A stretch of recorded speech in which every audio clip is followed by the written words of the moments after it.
In this video, I'm going to share to you on how you can save Google Sheet as a PDF on your Windows. So let's get started.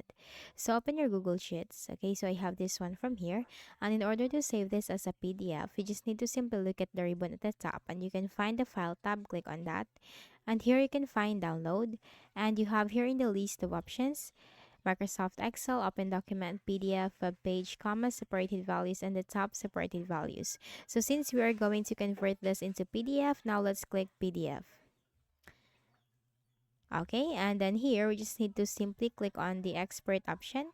So if you want to change the paper size from here, you can change that for is it landscape or portrait, and then simply click on export.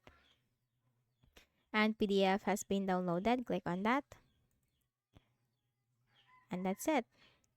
You have just saved your Google Sheet as a PDF. So, I hope this video helped you. Kindly please do not forget to hit the like button and subscribe to this YouTube channel for more tutorials like this. Thank you for watching.